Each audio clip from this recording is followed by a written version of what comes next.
So we will start with components of internal environment and homeostasis.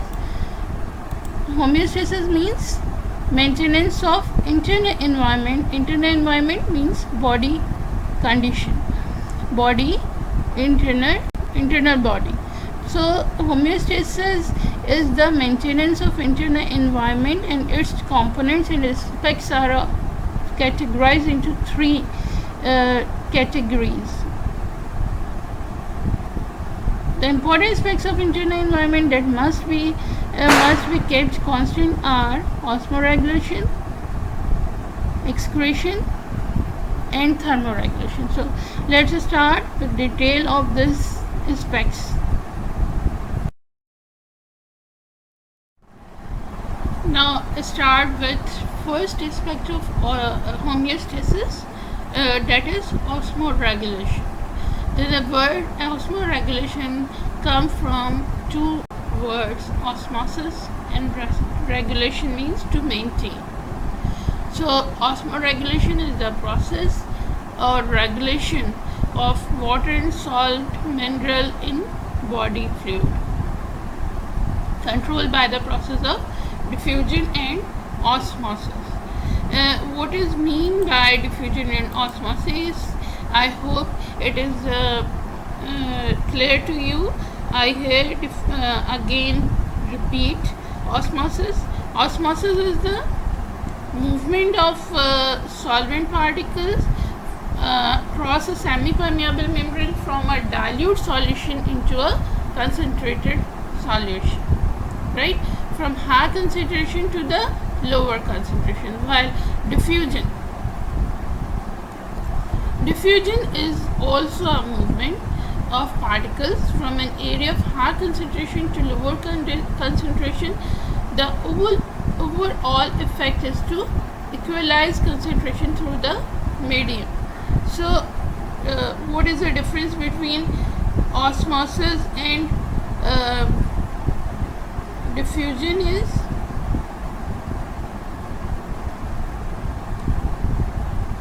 कि एक के अंदर आपको पता है कि सेमी परमेबल मेम्ब्रेन की मौजूदगी होती है और दूसरे में सेमी परमेबल मेम्ब्रेन मौजूद नहीं होता.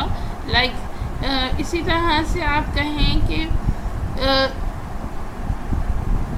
कि ऑस्मोसिस और डिफ्यूजन के अंदर एक ही फ़र्क भी है कि ऑस्मोसिस में तमाम तरह के सॉल्वेंट मूव कर रहे होते हैं, राइट, और डिफ्यूजन के अंदर किसी भी तरह का पार्टिकल हो सकता है, चाहे वो सॉलिड हो, लिक्विड हो या गैस हो, जबकि ऑस्मोसिस के अंदर सॉल्वेंट की बात कर रहे हैं, राइट.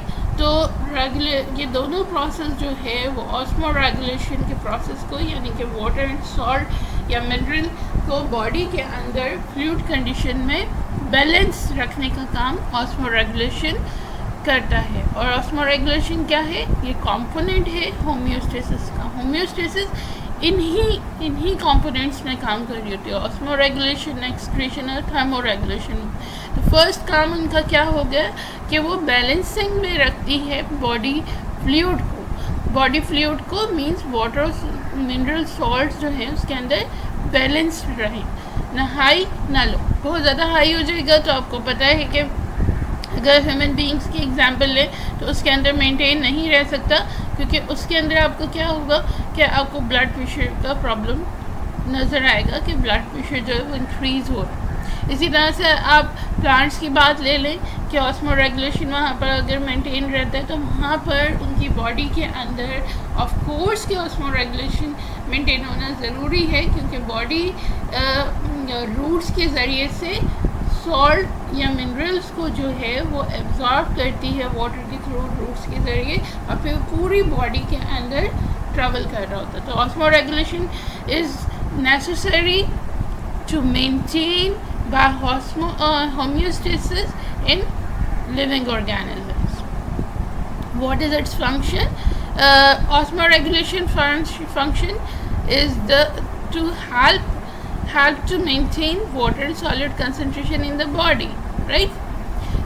अब इसके एग्जांपल ले लें आप, तो ह्यूमन बीइंग के अंदर टिश्यू, ब्लड, स्किन, राइट, इसी तरह टिश्यू फ्लूइड्स आप कह सकते हैं कि प्लांट्स के अंदर भी आ जाता है, क्योंकि जाइलम और फ्लोएम भी टिश्यूज़ ही हैं, right.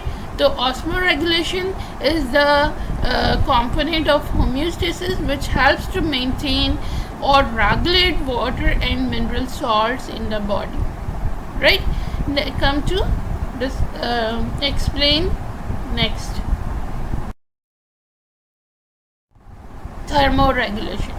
Thermo and regulation. Thermo derive from temperature, or regulation means to maintain. So thermoregulation is the process in which body regulate its temperature, right. तो हमेशा वो टेम्परेचर ही नहीं होता जो आपकी आउटसाइड ऑफ बॉडी हो, कि आज कितना टेम्परेचर है, आज 37 है, आज 40 सेंटीग्रेड है, आज जो है वो 25 सेंटीग्रेड है, बल्कि आपकी इनर बॉडी का भी एक टेम्परेचर होता है, जो हम लास्ट लेक्चर्स में भी पढ़ा कि हमारी इनर बॉडी का जो नॉर्मल टेम्परेचर है वो 37 सेंटीग्रेड है, और ये मेंटेन रहता है चाहे विंटर हो या समर हो, राइट। अगर ये इंक्रीज़ करना शुरू करेगा तो होम्योस्टेसिस एट फर्स्ट उसको थ्रू थर्मोरेगुलेशन कंपोनेंट उसको मेंटेन रखने की कोशिश करेगा, और अगर यहाँ पर फेल हो जाता है तो फिर जब थर्मोरेगुलेशन फेल हो गया तो हमने लास्ट लेक्चर में क्या पढ़ा था, आपको याद है, हाइपोथर्मिया एंड हाइपरथर्मिया, ये दो डिजीज़ हमने पढ़ी थी। जब थर्मोरेगुलेशन मेंटेन नहीं रहता, फेल हो जाता है, तो थर्मोरेगुलेशन क्या है, it is a necessary component of homeostasis, and it is regulation of internal body temperature up to a tolerable limit or normal limit, right. तो इसका भी फंक्शन क्या हो गया, to maintain the body temperature up to tolerable limit। अच्छा, इसकी examples क्या हैं, हम पहले भी पढ़ चुके हैं। स्वेट ग्लैंड्स एक्टिव हो जाती हैं, स्वेटिंग होती है, एवापोरेशन का प्रोसेस होता है, और फिर हमें कूलिंग इफेक्ट मिलता है, सही। और भी कुछ चीज़ें आपने पढ़ी थी, आपको याद हो।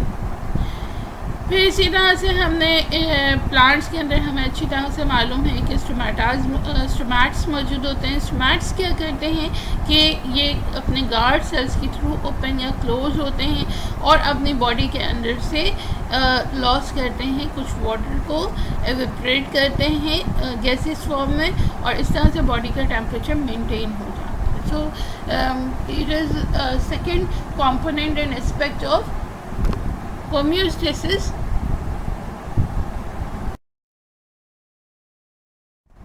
The third and very important aspect of homeostasis is excretion,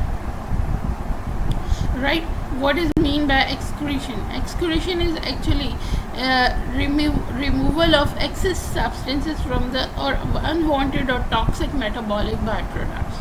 आपको अच्छी तरह से पता है कि जितना खाना हम खा रहे हैं, या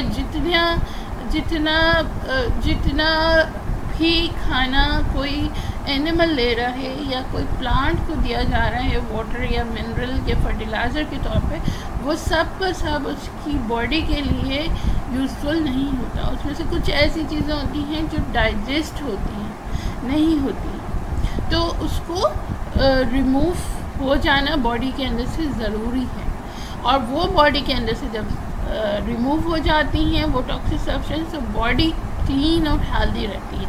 और इसी प्रोसेस को हम कहते हैं एक्सक्रीशन का प्रोसेस। अगर ये एक्सक्रीशन का प्रोसेस फेल हो जाए, राइट, तो आपको सबसे पहले तो ये पता चलना चाहिए कि कौन कौन से ऑर्गन्स हैं जो फेल हो जाएंगे या वो एक्सक्रीशन का प्रोसेस करते हैं, लेकिन अगर अपना फंक्शन करना छोड़ दें तो इट मीन्स कि एक्सक्रीशन फेल हो रहा है। लंग्स किस तरह से करता है, ये lungs take oxygen and exhale carbon dioxide, right. तो carbon dioxide is toxic gas which released by the process of excretion in human beings or other animals, while in animals through stomata it inhale carbon dioxide and exhale oxygen gas,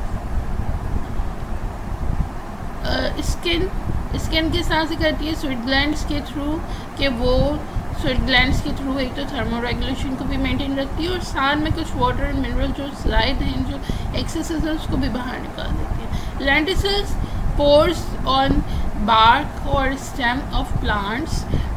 It also used for the process of excretion. Hydrothords भी एक तरह के rotation का एक process होता है plants के अंदर. ये तीनों टर्म्स आपकी प्लांट से आ रही है, तो वहाँ पे हाइड्रोथॉट्स भी एक्सक्रीशन का फंक्शन करता है.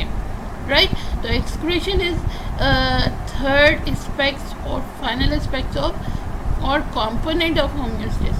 It helps to excrete toxic or unwanted metabolic byproducts from the body of organism.